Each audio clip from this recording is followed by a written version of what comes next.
Hello, सी fashion लिबास में सबको राम राम। आज देखो जी, ये नया डिज़ाइन बना है और मेरे पास पहली बार बना है। ये राजस्थान से बैंड इनके गाजरी कलर की कुर्ती और दिखाई थी मैंने पहले वीडियो में, और एक ये कमीज़ है। ये देखो हमने गले पे ये डिज़ाइन बनाया है और इसका ये फ्रंट पे है। ये देखो ये इसका फ्रंट बना हुआ है और बिल्कुल हल्का फुल्का इतना सुंदर डिज़ाइन है ये। और ये इसकी बाजू का काम रहेगा। आप रानी या येलो कलर की पाइप प्रिंट लगवा के सूट बनवाओगे ना तो बहुत सुंदर सूट बनेगा।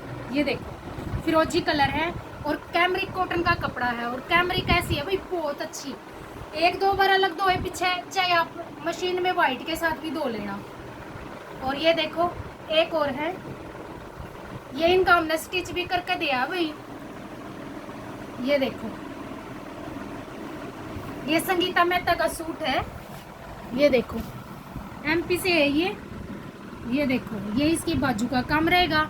इसने पूरे सूट पे ये बूटी डलवाई है और उन्होंने ये हैवी दुपट्टा दिया था, इसलिए हमने दुपट्टे के साथ ये कलर कंट्रास्ट लगा के ये सूट रेडी करा। ये देखो भाई, ये इसका दुपट्टा है। दुपट्टे के सारे कलर कंट्रास्ट हमने कमीज पे लगा दिए हैं। ये देखो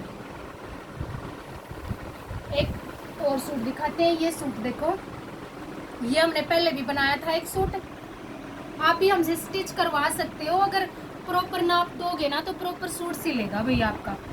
ये देखो ये पहले एक बहन ने गला बनवाया था और अभी बीच में फ्रंट पे पूरा फुल सूट बनवाया। देखो कितनी सुंदर लुक आ रही है इसकी। ये इसका गला है, बीच में येलो और मैरून कलर के कंट्रास्ट किया हुआ है। उनके पास सलवार और दुपट्टा था, इसलिए हमने ये सूट बनाया। ये देखो ये इसका काम रहेगा। चैनल को सब्सक्राइब जरूर करना जी। ये इसके गले का लुक रहेगा। सबको राम राम, ओम शांति।